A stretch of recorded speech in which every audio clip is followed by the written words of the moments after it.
savez, Goldorak, quand il est là comme ça et qu'il appelle la soucoupe, tu sais, dans laquelle il se... Tu vois, comme ça, et ben, tu vois, il est là, et là, il se fixe. Et là, il envoie les missiles. Voilà, bon, bref. Ça sera l'intro de la vidéo, ça. Ouais, ça c'est top. Et ben, franchement, ça, c'est une manette de fou. Bonjour et bienvenue dans cette nouvelle vidéo. Je suis Sam de Faune Android et aujourd'hui, je vous invite à chanter le cri de guerre des gamers mobiles. Rogue, rogue, rogue, rogue, oui, rogue.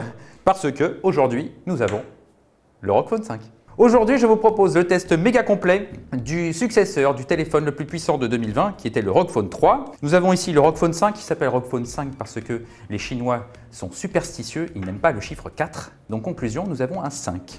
Nous avons ici même la version 256 Go de stockage et 16 Go de RAM du ROG Phone 5. Magnifique, merveilleux, super, formidable. Nous allons bastonner grave aujourd'hui. Durant ce test, nous allons parler de beaucoup de choses. Nous allons parler design, nous allons parler photo, nous allons parler écran, nous allons parler performance, nous allons parler autonomie, nous allons parler évidemment jeux vidéo et nous allons parler aussi accessoires car nous avons quelques petits accessoires supplémentaires qui nous ont été fournis par Asus pour les besoins de ce test. Mais commençons bien évidemment avec l'unboxing de la boîte, un petit unboxing rapidos parce qu'il n'y a pas grand chose dans la boîte comme vous allez pouvoir le voir. Petit unboxing qui commence ici, que c'est mignon, que c'est beau. Avec ça, c'est une BD qui est en réalité augmentée. Vous ouvrez le téléphone vous propose directement d'ouvrir l'application de réalité augmentée pour suivre la petite BD et vous créez votre profil ROG. Nous continuons hop, en faisant là-dedans. Ici, nous avons une coque en plastique transparente. Ce n'est pas la meilleure coque du monde, ça c'est clair. En revanche, c'est une coque qui est essentielle pour protéger le téléphone dès sa sortie. C'est un téléphone qui glisse beaucoup, comme vous allez pouvoir le voir. On va le faire glisser sur la table, ça va être super rigolo. Il faut le protéger des chutes, de tous les petits tracas du quotidien, et ça, c'est important. Si vous n'achetez pas d'autres coques, en tout cas, utilisez celle-là. Le téléphone, oh qu'il est mignon, oh qu'il est beau. On va continuer l'unboxing ici avec un chargeur 65 watts. Nous en reparlerons de ce chargeur 65 watts. C'est une excellente nouvelle qui soit dans la boîte. Et ici, un câble USB type C vers USB type C en nylon. Moi, je l'adore ce câble. Je l'adore vraiment déjà avec le ROG Phone 3, mais avec le ROG Phone 5, c'est une très bonne idée de l'avoir intégré dans la boîte pour un smartphone gamer parce qu'un smartphone gamer, on est tout le temps en train de le charger, le décharger, etc. Là, on est vraiment content d'avoir ce truc-là. Il n'y a pas d'écouteurs dans la boîte. Pourquoi ? Parce que nous n'avons pas eu d'écouteurs dans notre unité de test. En revanche, Asus nous a confirmé qu'il y en aura dans toutes les boîtes commerciales qui seront proposées en France. Faisons rapidement le tour du propriétaire.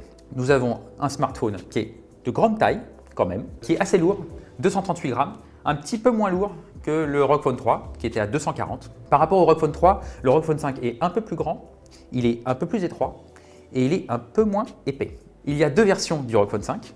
Il y a la version blanche ici et il y a une version noire avec des petits détails qui sont rouges. Ici, ils sont bleus. C'est très mignon. On en a là, on en a là, on en a partout. C'est super sympa. Autour des tranches, nous retrouvons ici, donc en bleu, un tiroir de SIM. Ici, un port USB type C. Ici, un port jack. Ça, c'est une très bonne nouvelle. Le bouton d'alimentation. Ici, le contrôle du volume, comme d'habitude. Il y a 4 microphones dans ce téléphone. Il y en a un ici, ici, ici et ici. C'est hyper important de les avoir. Et enfin, dernier détail sur les tranches, ici, quand vous retirez le petit truc plastique qui est dans ma main, quand vous le retirez, vous accédez à une connectique propriétaire qui est légèrement différente de celle du ROG Phone 3. Ça veut dire que les accessoires du ROG Phone 3 ne marcheront pas avec ceux du ROG Phone 5 et inversement. Et vous retrouvez ici aussi, bien sûr, un deuxième USB type C pour le charger pendant que vous êtes en train de jouer. Dans ce design, il y a des choses qui sont hyper intelligentes et ça en fait partie. À l'avant, on retrouve du verre minéral, c'est du Gorilla Victus de chez Corning. Vous retrouvez aussi, hop, ici, les deux haut-parleurs, on en reparlera. Et nous retrouvons ici le capteur selfie coincé dans une bordure qui est légèrement plus fine que celle du ROG Phone 3. Il y a du verre minéral partout, il y a de l'aluminium partout, c'est très premium. Détail important, très important côté gaming dans le design, ici, vous retrouvez les air triggers. Les air triggers, ce sont des boutons tactiles que vous retrouvez dans la tranche, qui sont incrustés dans la tranche.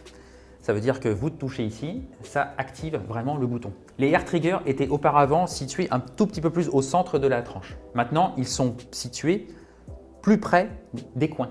Ça veut dire qu'ils sont plus faciles à accéder. Vous pouvez faire plein de trucs avec l'air trigger. Vous pouvez glisser aussi dans le sens de la profondeur. Vous pouvez aussi associer 2 boutons par air trigger, un à gauche et un à droite. Les air triggers sont super importants dans l'expérience ROG. Ça apporte de la personnalisation pour les jeux. Ça veut dire que vous pourrez associer des touches tactiles aux touches air trigger et pour faciliter évidemment la prise en main du jeu. À l'arrière, nous retrouvons bien évidemment un module photo avec 3 capteurs. Pour une fois, nous allons parler photo avant tout le reste. C'est l'un des sujets qui fâche dans le ROG Phone 5. Il nous paraissait important de pouvoir le notifier directement dès le départ.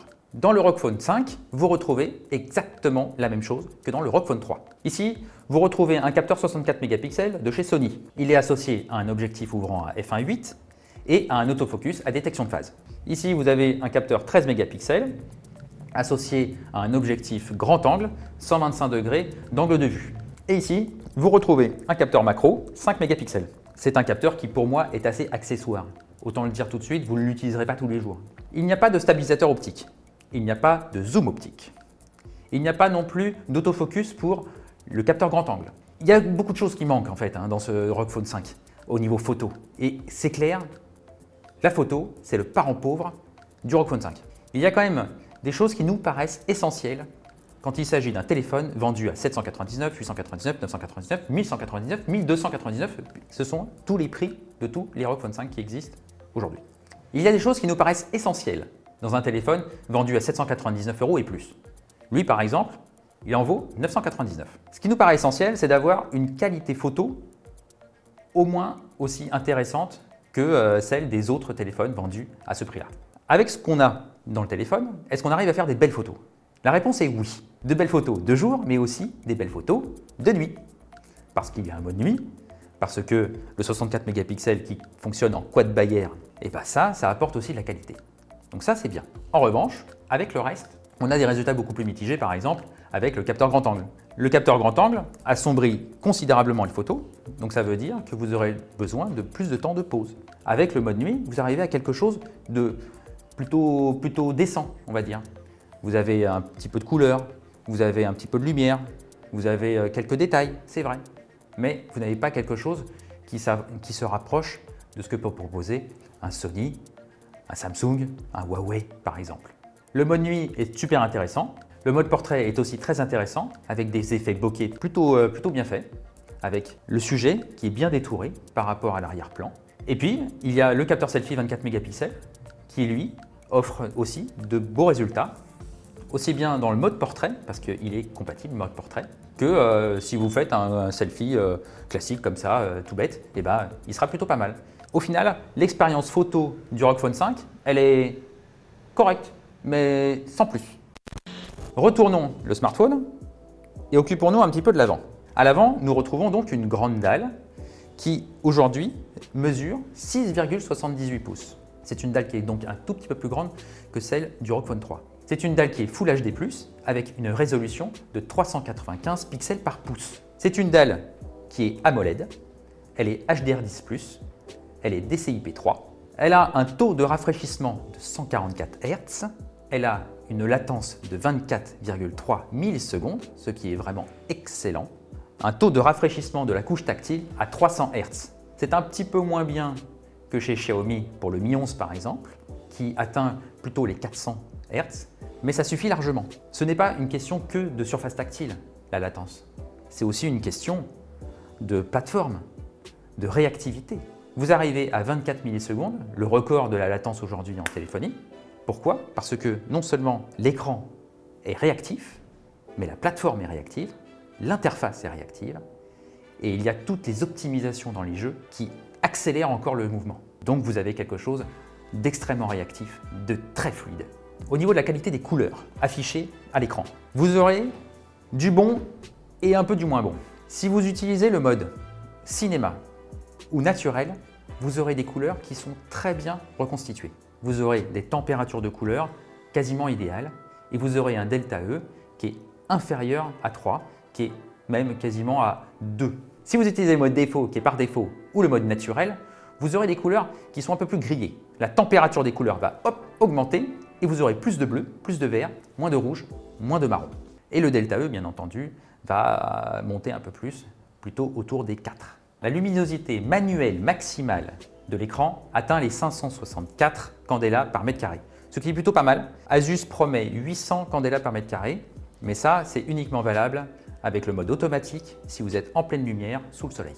Un tout petit regret par rapport à cette dalle, les couleurs ne sont pas forcément totalement respectées et qu'en plus, il n'y a pas les moyens logiciels pour contrebalancer cela. Si vous allez chez Xiaomi ou chez Samsung par exemple, vous avez plein d'outils qui permettent de baisser la température au niveau logiciel et d'avoir quelque chose de plus naturel. Et là, ce n'est pas le cas. Là, il y a quelques outils, effectivement, qui auraient pu être plus fins. Et c'est ça justement qui nous manque un peu, c'est un peu plus de finesse au niveau de l'écran. Après avoir parlé de l'image, on va parler un petit peu du son. Le son, il y a 3 choses importantes dans ce smartphone. Nous les avons déjà vues lors de notre tour du propriétaire. Il y a les micros, il y a les haut-parleurs et le port jack. Le port jack fait un retour fracassant, vraiment fracassant. Parce que non seulement c'est une connectique qu'on aime bien parce qu'on a tous des casques haut de gamme qui vont bien et pour jouer c'est vachement bien, il est associé ici à un quad DAC signé ESS. C'est le spécialiste américain du chipset audio qui va bien. Voilà.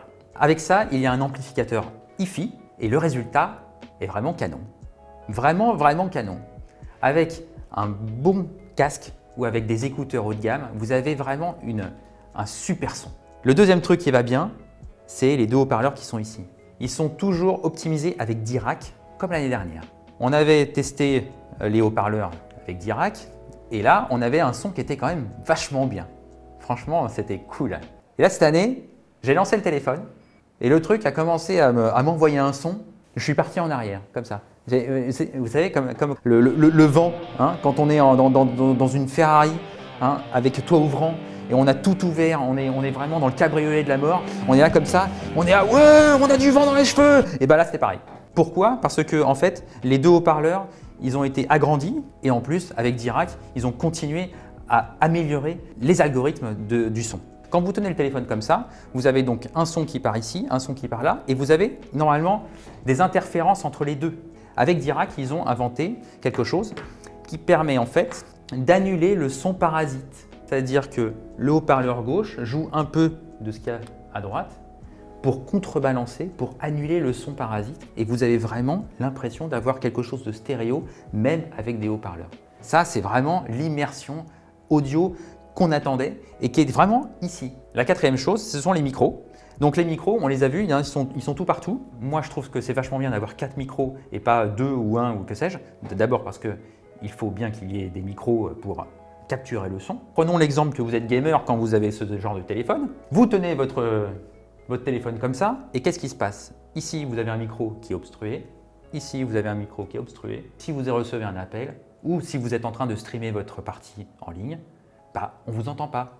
Et là, il y a le micro qui est là. Quand on vous dit que vraiment le design de ce téléphone, il est intelligent pour l'usage, mais c'est vraiment ça. Et si vous faites de la capture vidéo, évidemment, vous avez un micro ici qui est dédié à ça. Ça, c'était pour la partie audio. Une bonne partie audio qui est vraiment très qualitative et qui nous a vraiment plu. On allume un peu le téléphone et on tombe sur l'interface. Hop, interface ROG UI qui est ici. Vous pouvez aussi opter pour Zen UI, l'interface d'Asus pour tous ces autres téléphones. Si vous prenez par exemple la Zenfone, eh ben, vous aurez du Zen UI. Là, vous avez ROG UI pour les ROG Phone ou Zen UI, comme vous voulez. Moi, personnellement, je préfère ROG. Je suis gamer, j'achète un téléphone pour gamer, donc conclusion, je veux avoir l'expérience gamer. Je ne veux pas avoir une expérience toute bête, toute méchante. En revanche, si vous êtes sous Android et que vous passez là-dessus, bien sûr que vous aurez une interface qui ressemble à Android. Seulement juste, elle a été optimisée, elle a été customisée. Il n'y a pas de problème, il y a tout ce qu'il faut. Seulement, voilà, on est dans un téléphone gamer, les mecs. On appuie sur le mode X et là, ça s'allume, il y a les icônes qui changent, c'est la fête. On a vraiment une super expérience visuelle à l'intérieur de ROG UI. Alors, ROG UI, ce qui est sympa aussi, c'est que c'est léger. c'est fluide, c'est réactif. Pourquoi? Parce qu'il y a des optimisations qui sont faites, bien entendu. Il y a aussi des paramétrages supplémentaires qui ont été apportés. Il y a moins d'applications préinstallées.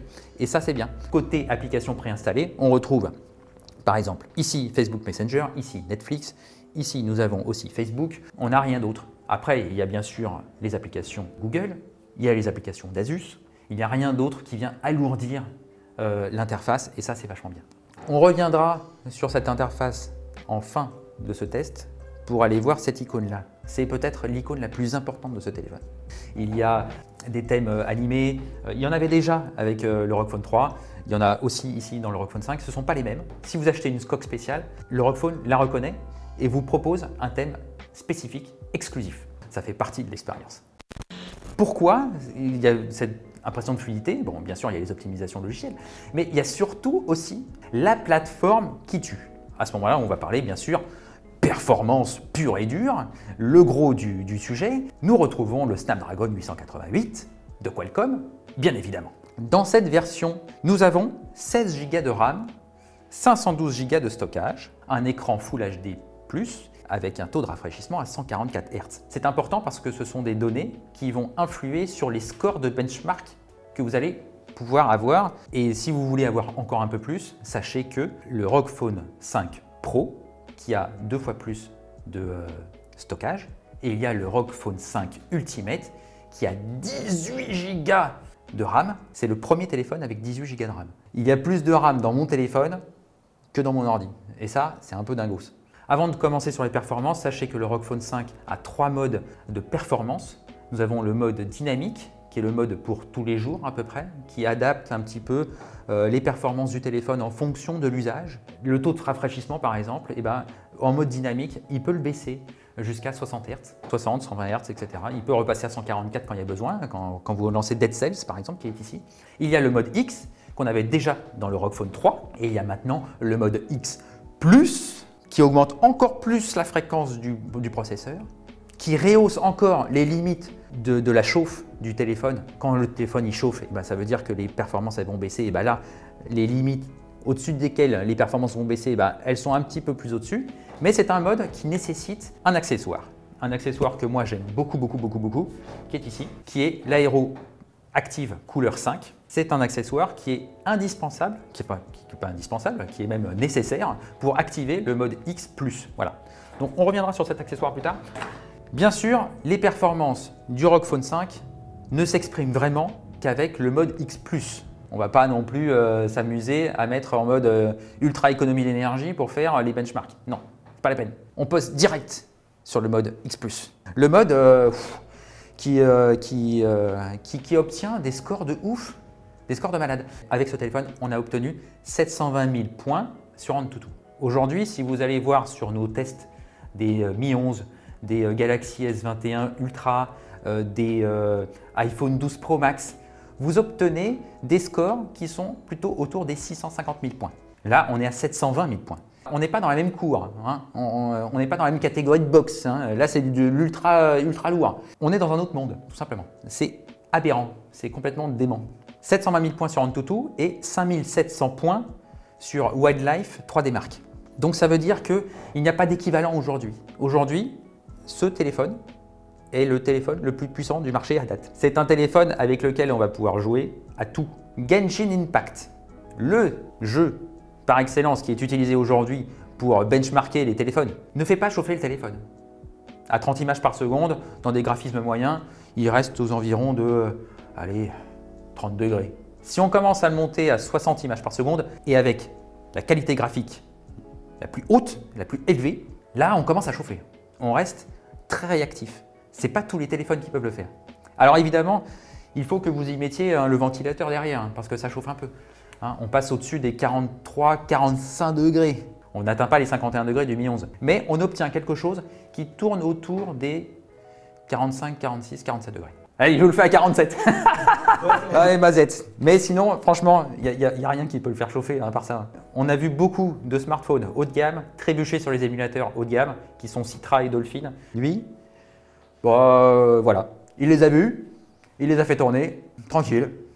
Tu m'as dit quelque chose, Jean-Pierre? Ah bah non, je t'ai juste mis un petit coup d'émulateur haut de gamme. Oh bah tranquille, tranquille. Franchement, super expérience en jeu, évidemment. Super expérience en performance, c'est vraiment ça qu'il faut retenir sur ce téléphone. Donc passons à l'une des parties aussi importantes de ce test, sur l'autonomie. Quand on a beaucoup de puissance sous le pied, bah évidemment, ça grève un petit peu la batterie et l'autonomie. Dans ce téléphone, il y a deux batteries. Il y a une batterie de 3000 mAh ici et une batterie de 3000 mAh ici. On n'en a pas parlé avant sur le design, mais ça, c'est canon. Avant, il y avait une grosse batterie de 6000 mAh dans le ROG Phone 3. Aujourd'hui, il y en a deux qui sont ici. Le chipset, ils l'ont mis au milieu. Et qu'est-ce qu'on se trouve au milieu? Eh ben, on retrouve le ventilateur. Pourquoi avoir mis un chipset ici? Parce que c'est ça qui se passe sur le Mi 11 par exemple. Sur le Mi 11, si vous vous souvenez bien du live qu'on a fait avant, on avait au coin du selfie, enfin du capteur selfie ici, on avait vraiment une chauffe qui était là. Pourquoi aller piéger la chaleur dans le coin? Bah, autant la mettre là. Ici, on a la chambre à vapeur, on a du graphite des deux côtés, on a les deux batteries, et on a le ventilo. Donc reparlons un petit peu des batteries. Donc il y a deux batteries dans le téléphone, donc pour 6000 mAh, comme dans le ROG Phone 3, seulement elles sont réparties sur deux unités. Si vous jouez à Genshin Impact avec 60 images par seconde et les graphismes au top, comme on a dit précédemment, vous avez une autonomie d'à peu près 2h30.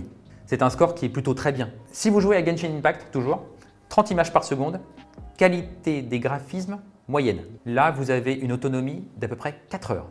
Si vous ne jouez pas, bon, ce qui serait dommage avec ce téléphone quand même, vous pouvez atteindre une autonomie de 2 jours. Peut-être, allez, je vous le fais à 2,25. Parlons un petit peu de la recharge. Maintenant qu'on a totalement vidé la batterie en jouant, pour le recharger, vous avez deux choix, ici ou ici. Il n'y a pas de recharge sans fil. Donc ici ou ici, pour le recharger en filaire, avec le superchargeur 65 watts. 65 watts versus 30 watts avec le ROG Phone 3. C'est une énorme progression qui a été effectuée par Asus en moins de 6 mois parce que le ROG Phone 3, il est sorti en juillet dernier. Comment ils ont réussi à passer de 30 à 65 watts? Tout simplement en ayant deux batteries. C'est-à-dire que chaque batterie se divise en fait la puissance qui est envoyée par le chargeur. Avec ce chargeur, avec le câble USB qui va bien, vous avez une recharge complète en 54 minutes. Ça, c'est ce que nous avons mesuré. Asus promet 51 minutes, nous, on a plutôt mesuré 54. À 3 minutes près, c'est pas grand-chose. Le ROG Phone 3, lui, il était à plutôt 1h15, 1h30. On a vraiment une belle amélioration. Autre amélioration au niveau de la recharge, c'est que vous avez toujours les modes de recharge que nous avions découverts avec le ROG Phone 3 et qui sont vachement bien. La recharge programmée, la recharge limitée, la recharge bridée. Avec ces trois modes de charge, vous avez aussi la charge, enfin, c'est pas une charge d'ailleurs, c'est le contournement de charge. Ça veut dire que vous placez le chargeur dans le port USB du téléphone, vous jouez, mais vous ne chargez pas le téléphone. Ça veut dire que la batterie, elle, ne reçoit pas d'énergie pendant ce temps-là. Donc, il ne l'endommage pas. Ça, c'est vachement bien. Ça veut dire que quand même, vous pouvez jouer pendant 2 heures, 3 heures, 4 heures sans vous soucier vraiment du niveau de charge de votre batterie, puisque de toute façon, elle ne sera pas soumise à la pression du courant électrique qui va lui arriver, même si elle ne peut plus en avoir. Professionnellement, nous ne pouvons pas terminer ce test sans parler de l'écosystème ROG, de l'écosystème d'accessoires proposés par Asus pour accompagner vraiment son téléphone. Nous avons ici 3 accessoires qui, moi, franchement, j'ai été vraiment ravi de les avoir. C'est Asus qui nous les a prêtés. Il va falloir les rendre, malheureusement. Asus nous les a prêtés et on est ravi de les avoir eus parce qu'on voulait vraiment vivre l'expérience ROG jusqu'au bout. Et avec ça, c'est clair, on y est. Le premier accessoire, c'est lui. On en a parlé avant. C'est un accessoire essentiel, Aero Active Cooler 5. Il remplace l'Aero Active Cooler 3, celui-là du ROG Phone 3. Il a à peu près les mêmes fonctions. Nous retrouvons le ventilateur qui va bien, nous retrouvons le petit pied qui va bien pour poser le téléphone sur une table par exemple. Mais surtout, dans celui-là, vous avez 2 petits boutons supplémentaires. Oh, les petits boutons! Alors ça, c'est des boutons qui sont vachement bien. Et donc là, quand vous êtes en train de jouer, vous avez les air triggers qui sont ici, vous avez les boutons qui sont là. Et là c'est quand même pas mal. Là, c'est royal. Ça, c'est un accessoire qui est essentiel, qui est vraiment génial. Non seulement essentiel parce qu'il réduit la température du téléphone, il est nécessaire pour activer un des modes, le mode le plus puissant du ROG Phone 5. il n'est pas livré avec le ROG Phone 5, il est livré avec le ROG Phone 5 Pro et le ROG Phone 5 Ultimate. Si vous avez un ROG Phone 5 classique, vous devrez l'acheter. 59 €. On en reparlera en conclusion, mais moi, c'est pas une bonne idée, je trouve. Donc ça, c'était le premier accessoire. Deuxième accessoire que nous avons eu, c'est eux. C'est une excellente paire d'écouteurs. Vraiment, vraiment, vraiment, vraiment. Allez, 3 raisons. La première, c'est que le maintien, il est canon. Grâce aux petits bouts de plastique qui sont ici, vous les mettez dans le pavillon de l'oreille et là, oh, ça tient vachement bien. La deuxième raison, c'est que le son, il est vraiment incroyable. Tout à l'heure, on vous a parlé du port jack, du quad DAC. Ce casque-là est entièrement compatible avec tous ces éléments. C'est-à-dire avec le quad DAC, avec l'amplificateur, avec tout ça, tout ça.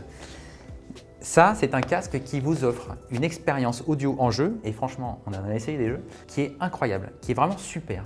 Dans la boîte qui est ici, vous avez tout ce qu'il faut, tous les accessoires qui vont bien pour adapter ce casque à votre oreille. C'est-à-dire, vous avez différentes tailles de fixation et vous avez différentes tailles d'embout. Comme d'habitude, ça pour les embouts, mais ça, c'est vrai que c'est beaucoup plus rare quand même. Pour ces 3 bonnes raisons, pour le maintien, pour le son et pour la compatibilité totale avec toutes les qualités audio du ROG Phone 5, ce truc-là, il est vraiment super. Allez, dernier accessoire qui va bien. Le Kunai 3 Gamepad. Ouh, il est là, il est mortel. Ouh, il offre une expérience de jeu qui est proche de celle de la Switch. Allez, on déballe. On déballe. Hop.